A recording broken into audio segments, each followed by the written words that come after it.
Welcome to another episode of Smells Like Identity Hygiene, the podcast that's all about identity security and identity hygiene.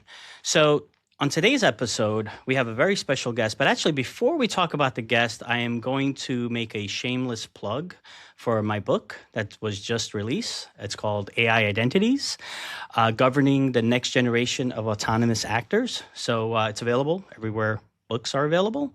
But more importantly than my book and my shameless plug, I want to introduce Alexis Craddock. She is the Director of Cyber Risk and Compliance at Cox Enterprises. Welcome, Alexis. Thank you for having me. Happy to be here. So, Alexis, let's start with, I usually like to start with having the guest tell us a little bit about themselves, a little bit about their role, and kind of their journey to how they got to where they are. But if you could start with telling us a little bit about yourself and your role at Cox Enterprises. Yeah, absolutely. Thank you for having me. Yes, so I am a Director of Cyber Risk and Compliance here at Cox Enterprises. Cox Enterprises is the holding company to Cox Automotive and Cox Communications. We're a privately held, family-run business over here, and my role is to assist in the identity space and specifically within the privileged access management space. So, what drew you to this specific kind of corner of cybersecurity? Yeah. So it's like it found me. I did not find it. So earlier in my career, actually, when I was in college, I majored in political science, and my dream was to work for a 3-letter government agency doing clandestine work or analyst work. And so funny how my current career is completely different than that. So I fell into identity when I started working for a consulting company, a Big Four. Had on-the-job training. You know, they had many customer needs in the identity space. I'll be forever grateful for that little section in my career because I got to see so many different customers at different points in their identity journey, whether they were just starting looking at strategy, or you're coming in post-breach, or you're coming in for a tool implementation or for remediation work. You're kind of placed in, parachuted in, and you need to solve the problem in many different aspects of identity. So it gave me a very well-rounded training and background in order to kind of take the next step in my career, which was then to go to Cox Communications. So I have 2 out of the 3 of the Cox on my resume. But to go over to Cox Communications and to assist in their identity journey over there, implementing an identity platform and a privileged access management platform, and really continuing on that journey there until I looked over the courtyard and came over here to Cox Enterprises to essentially do the same thing, to start out in the next phase of our identity modernization, which included not just our IGA platform, but our privileged access management as well.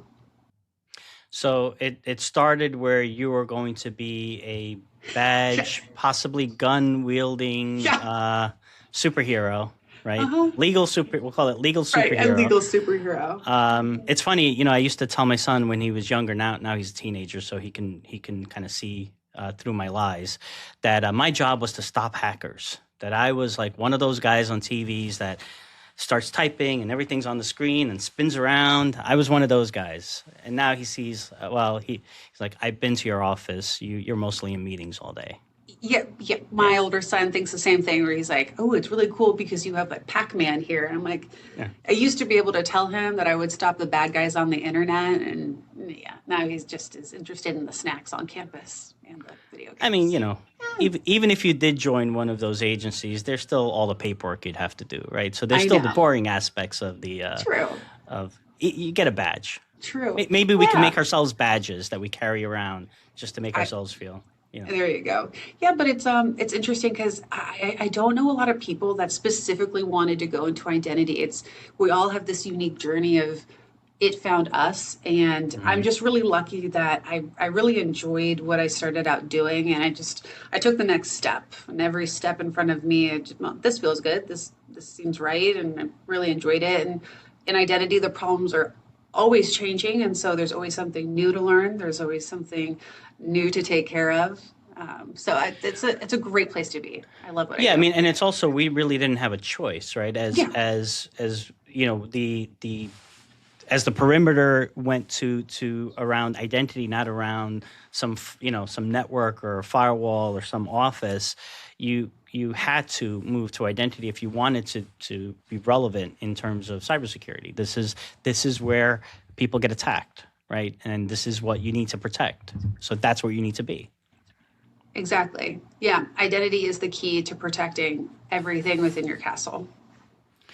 So when it comes to IAM, identity programs, identity security, um, it often lives behind the scenes, right? It's not something that is apparent, although arguably every employee in every organization knows, oh, I have to log in to access my systems. They interact with identity every single day with what they can and can't do, but the operations of identity management live behind the scenes. With the organizations you worked for, how do you advocate for what these programs are, why it's important, why money should be spent on it, why people should be paying attention to it? Yeah, absolutely. That's a great question.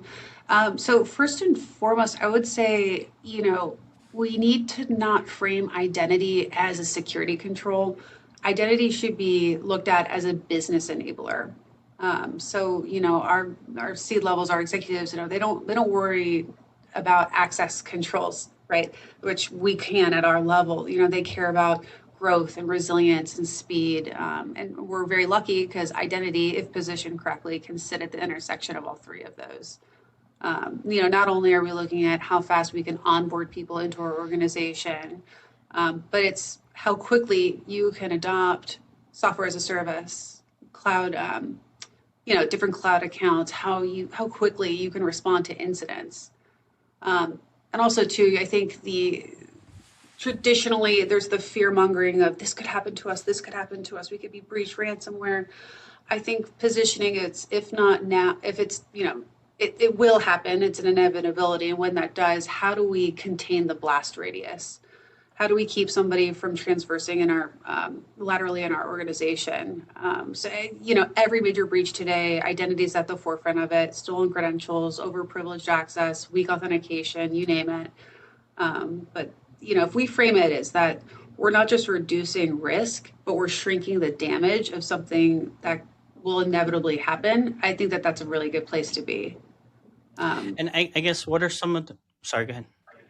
I was just going to say too, I also think at looking what's important to your organization from an executive level. So, what matters to the business, and if you can take your metrics and tie them back to that, that is going to be a key way of obtaining funding for any type of program that you're looking for. Yeah, it's interesting because I mean, definitely, cybersecurity in general, has a lot more visibility to senior leadership, even non-technical senior leadership, right? It's something that we've heard boards talk about, or this is a board visible event, or something that, especially when you have things like major breaches happening, not necessarily to the organization themselves, but like to a peer or to a competitor. And they're like, Mm-hmm. wait, are we going to have the same problem? Right. Mm-hmm. But I think, identity, when you're not talking about pen testing and firewalls, the connection between identity and protecting the estate uh, could be a little gray for someone who isn't technical. Right. But the reality is, that is a hard connection between those two, right? Because the attack vectors right now are the identity, then you are directly impacting securing the organization by securing the identities. Mm-hmm. Oh yeah, yeah, absolutely. Identity is the most important thing to protect. And we can talk about even the identity sprawl that just one human has now within the organization. But also too, if you're protecting your organization, but identity isn't just about the protection, it's about how quickly people can get access to what they need to do in order to operate business functions and to turn the profit, to make the money. So if you can position it as a way of enabling business, I think that that's a win. Yeah, and actually, I wasn't even thinking about that aspect. That it's more than just, you know, who's Bob Smith and what account does Bob Smith use and what can Bob Smith do. It's also about, let's make sure that Bob is enabled to do his job. Let's make sure that Susan, who's in marketing, can do what a marketing person needs to do, and Bob, who's on in finance, could do what a finance person needs to do, even beyond someone attacking Bob or Susan. Bad day to be Bob or Susan. Yeah, exactly. So, in your experience, what are some of the most persistent or overlooked challenges organizations faced when they're trying to mature their IM programs? Yeah, good question. So you said a key word there, and it's programs. I think one of the biggest challenges is that identity it's not a project. We're coming and we're implementing a tool, a platform, and that's a period or a body of work, and that's not identity. Identity is a continuous journey. And so I think one, having the perspective that this isn't a tool implementation, it's not a platform implementation, but this is the start of an identity journey, or maybe framing identity as a service or a product within a product line of offering to the business or to the organization. And I think some of the challenges too, it's the ongoing ownership of identity. So identity can often sit, we've seen it move into cyber, but, is it a true function of HR? Is it a function within finance? Where does it appropriately belong within the organization? Who are the true customers of that? And also too, so you buy a tool, you do the implementation, and you just assume that maturity will follow. We'll just keep on doing what we did. No, things change, priorities change, applications change, and risk changes within identity. So it's the ability to meet the change of business and the change of adoption of technology with identity together over time, I believe. It's not a 6 months project. It is an ongoing program that we need to feed and water and care and continuously iterate. And one more thing on that too. So a tool doesn't fix the technical debt. It can certainly help with it and maybe highlight where you have it. But once you have something new, you need to do the housekeeping of, do I have entitlements sprawl? Do I have over permissive access that I need to clean up? What does my data quality look like that I'm actually feeding into the identity system? So there's a lot of cleanup that has to be done too to reduce the technical debt, not just slap a bow on this new tool and call it a day. Another challenge that's not taken into consideration, or should be considered rather, would be the amount of user acceptance that needs to be widely communicated throughout the organization. So often you buy a tool and, we're changing the way that we're granting access or obtaining access and removing or whatnot. And you have to think about the downstream of that, who are the users of the system? Is it self-service?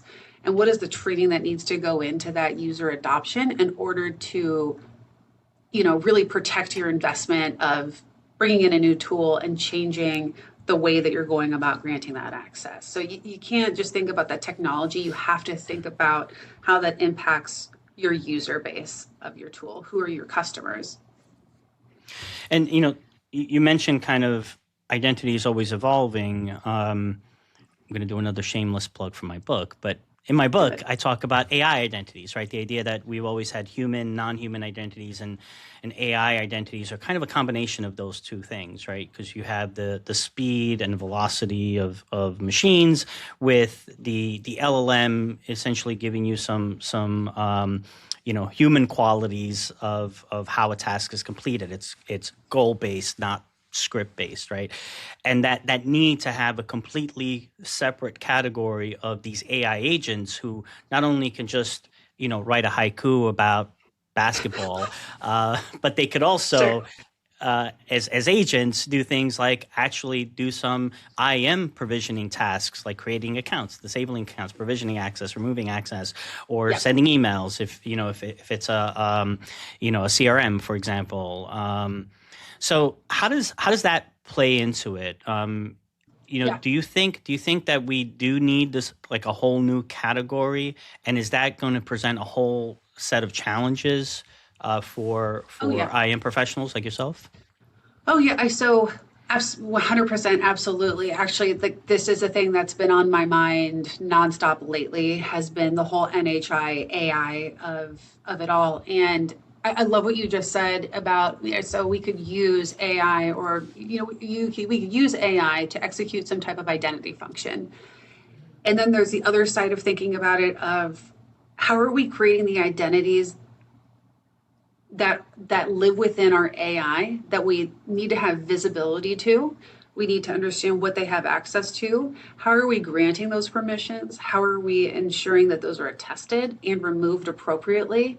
Um, Often what I'm seeing is within organizations, you have your AI council or your intelligent automation, and it's off to the races. How can we use AI to the best of our ability? How can it serve the business? What can we replace? And I love that. That's great. However, that that's the perfect storm for identity sprawl and the lack of visibility to all of those identities.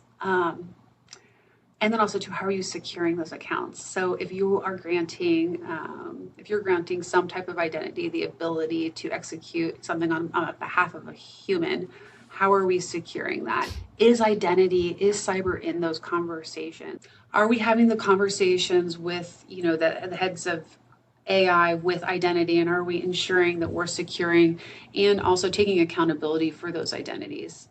Workloads, APIs, service accounts, automation. They all now outnumber the amount of human identities that we have, and it's going to continue to grow. And we need to figure out some way of governing that is right sized for each organization.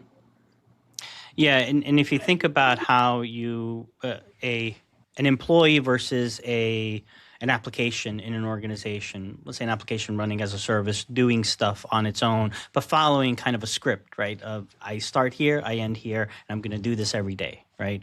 Whereas a human, it kind of bobs and weaves, and one day is working on this, one day is working on that, and that human has a goal in mind of what their job is and what they're supposed to accomplish. And then it uses all its resources at its disposal to complete that goal.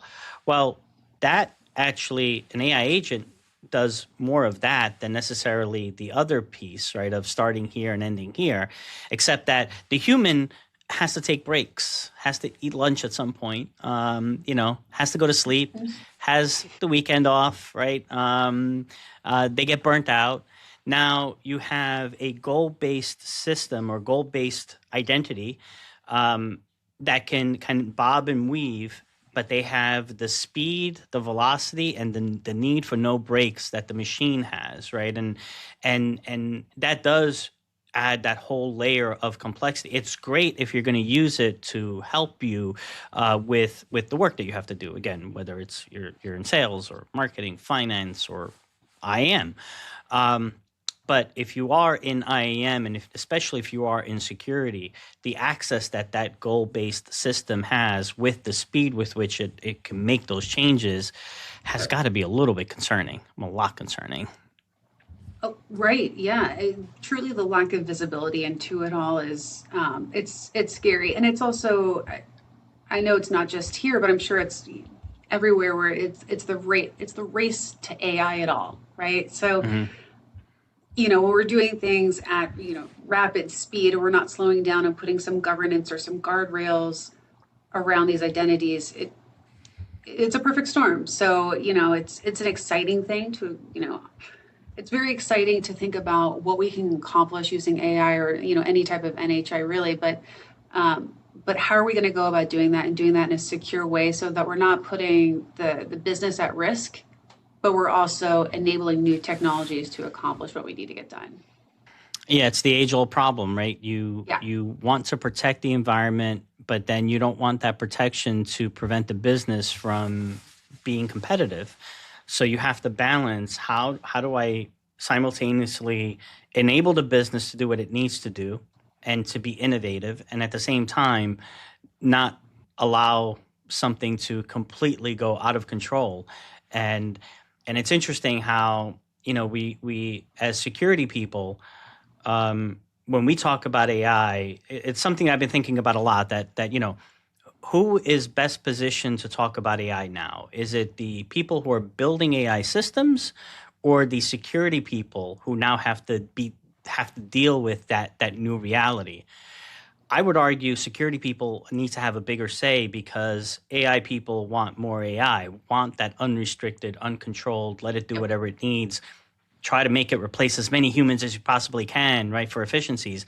But the reality is, without that human involvement, that human control, at least that human ability to oversee what it's doing, it's like hiring a whole bunch of employees and saying, here's what your Oh, job is, and I'm never going to check with you again. Right, I'm yep. never going to go back and have a one-on-one with you, or a performance review, or even understand the output that you give me. I'm just going to blindly trust it. Sounds ridiculous to do that with humans, yet we are being sold a bill of goods that says, "Oh, you're going to be able to Yeah. do that with AI." Well, why? Why would that be different than what I have to do with humans? What I have to do even with processes and services that have a start, middle, and end, that's 100% predictable, right? We need that Absolutely. visibility.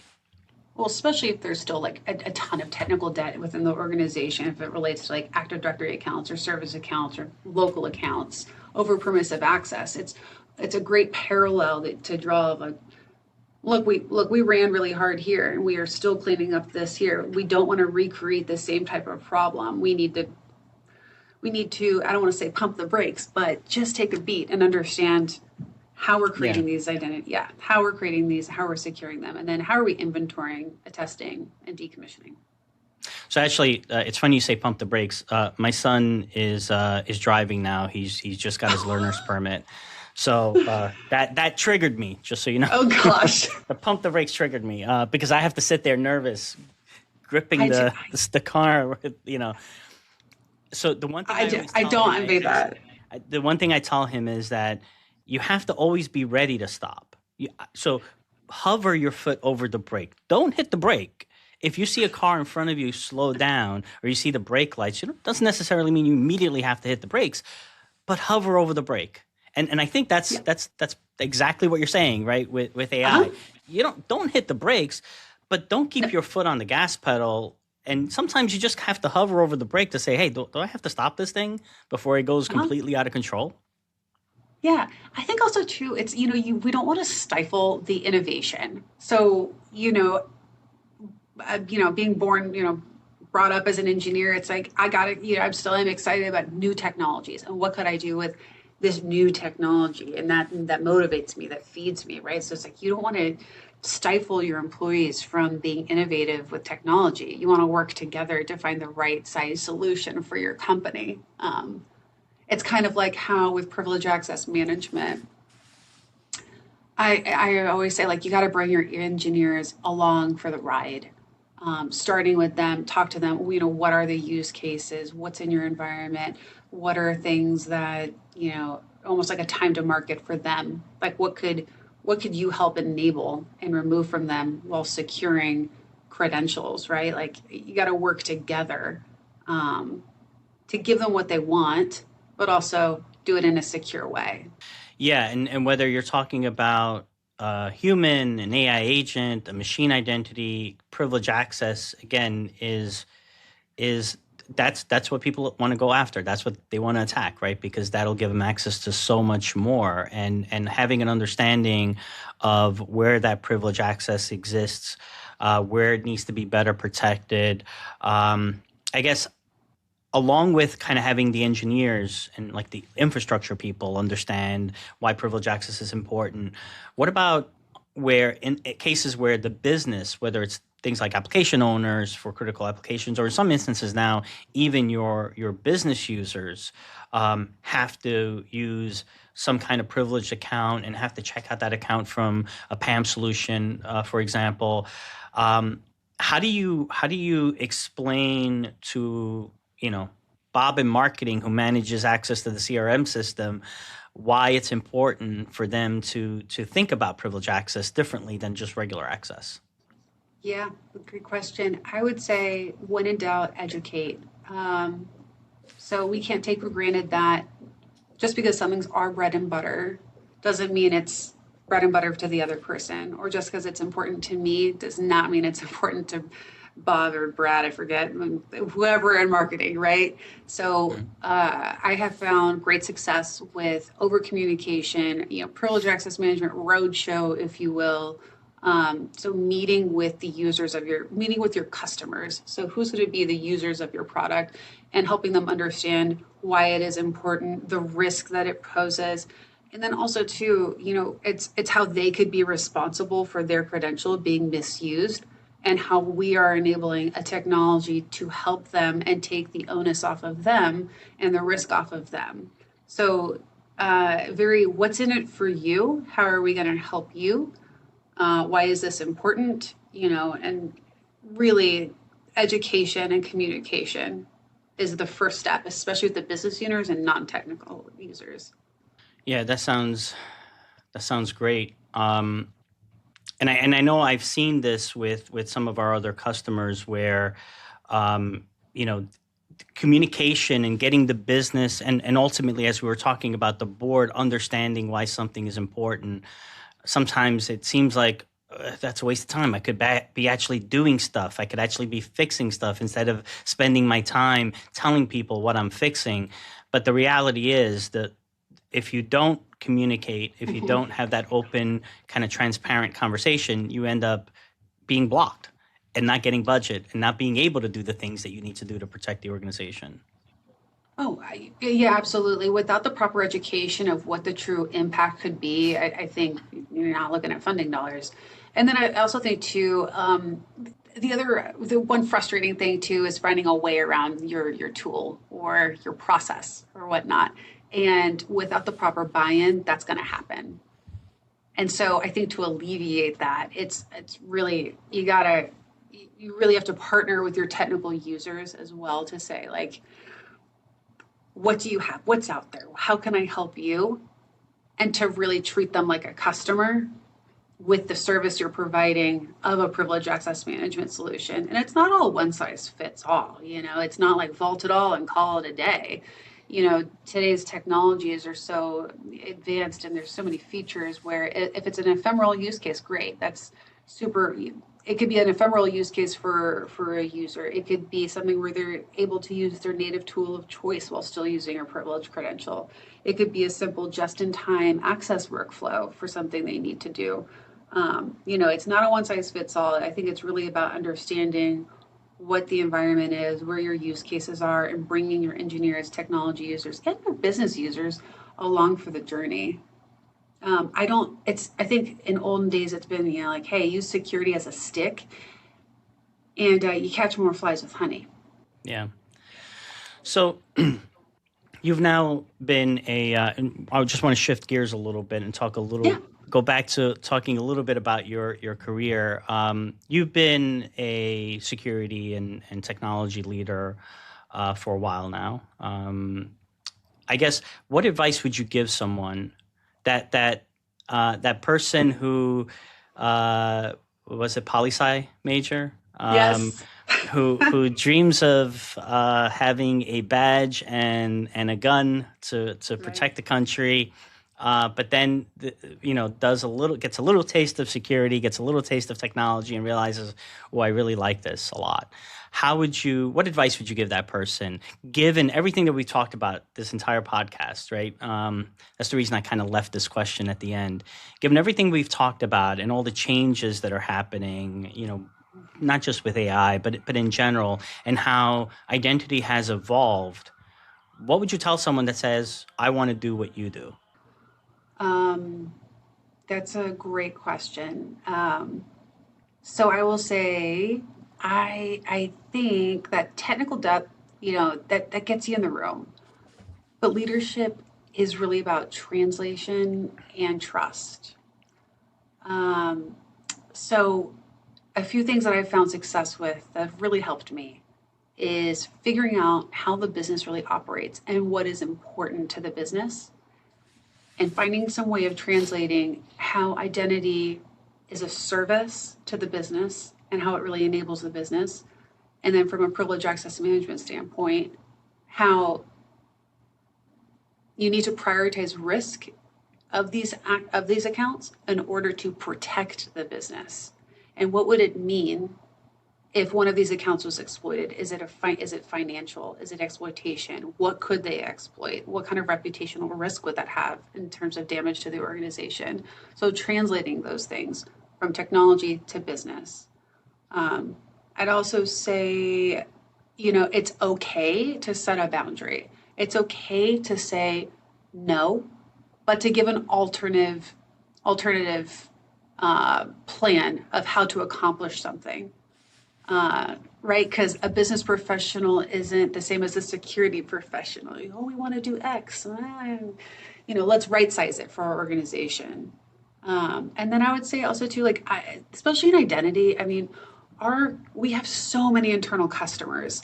Invest in those relationships outside of your realm of influence, just within identity. Like, get out there and talk to your customers, understand what their jobs look like and what do their products serve. Try to have a more holistic perspective of your organization in order to better serve your organization. Stay curious, ask questions. Leave your ego at the door. Like, we're all humans at the end of the day, trying to make the world a little bit of a better place. Those are just a few things I was. So we are still very much in a male-dominated industry, whether it's just technology as a whole, definitely in the security space. So would you change your answer if you were telling a little boy or versus a little girl?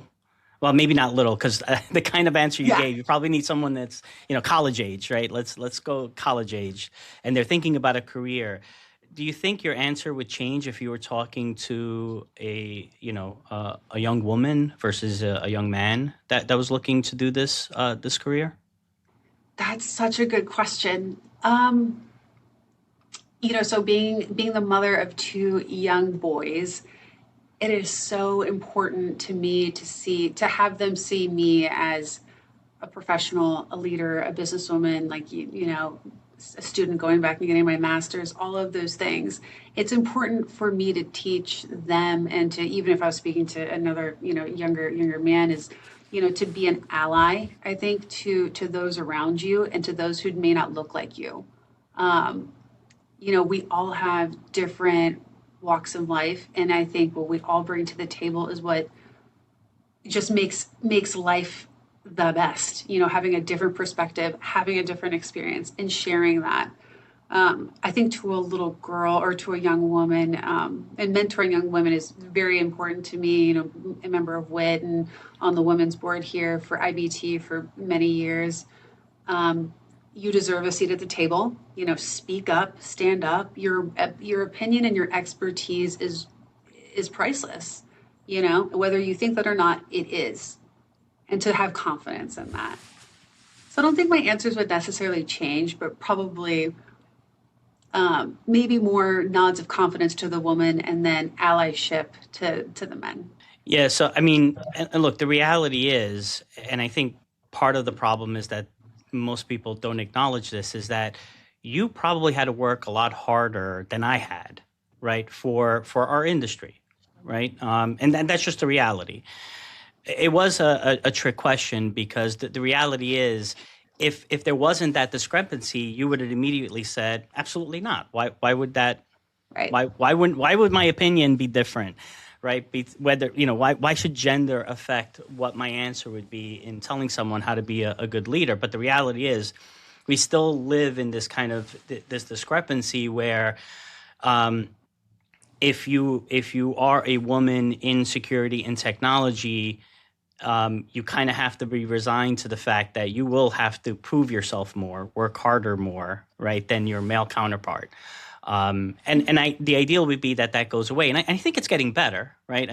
You can think about just going to trade shows, and it used to be full of men, right? And now you definitely see just as many women as you see men, but I think there's still a lot of work for us to do as an industry to kind of fix that disparity. I couldn't agree more. I think so I'll say so two things came to mind. So integrity knows no gender. And so doing the right thing when no one is watching is you're never going to regret that. So whether you're in a meeting and somebody says a dismissive comment or, something rude, I think calling it out or having a private conversation, we like to criticize in private, having a conversation, that's doing the right thing and it's setting a precedent of what behavior is appropriate, what is not appropriate, and you have to treat people with respect.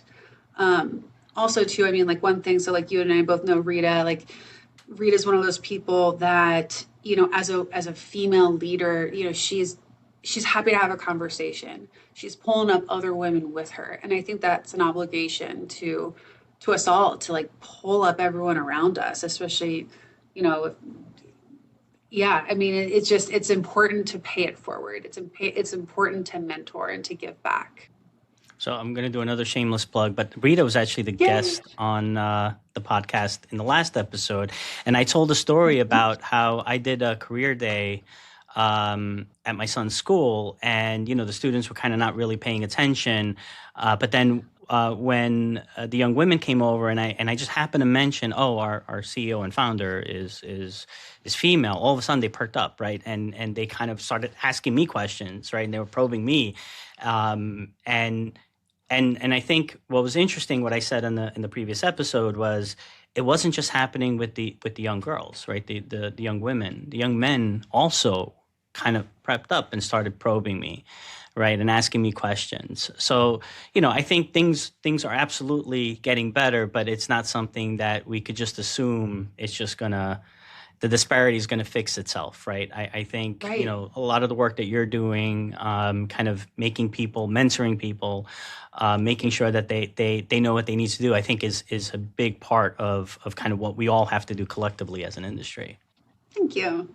So, Alexis, we have reached the part of the podcast where we stop asking serious questions and we ask one fun question. Okay. So I know you and I've already given you the question. I usually don't. I've given you the question. Not. I haven't given you a lot of time to think about it. It's just the beginning of the episode. But the question is, what's the weirdest, most unexpected hobby or skill you've picked up recently? Oh, wait. Oh, recently? Okay. This isn't recently. It doesn't have to be recently. Yeah. I played violin from the time I was 5 to 18. 5 to 18. So you've stopped playing violin? Yeah, it was something, it was like, you will have, you will be in sports, but you will also, which is my other fun fact, but you will be in sports, but you also will play an instrument. And so I used to be just so stubborn. I'm like, well, if I don't have to do it anymore, then I'm not going to do it. And I regret it because how cool would it have been to continue that skill and still have it today? I would have had you bring the violin today. And play us a little. I know. Play us off, at the end of the episode. Yeah. So it's interesting. Right at 18, was it like on your birthday? That's it. You put it down and never picking this up again.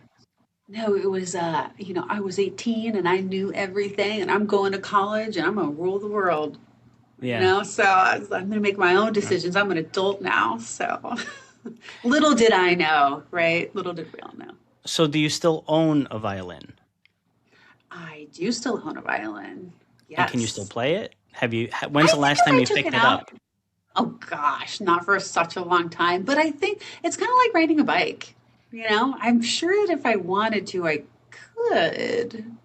Is it the kind of thing that now that we've talked about it, you're going to go home tonight, crack it open, and see if you could actually play?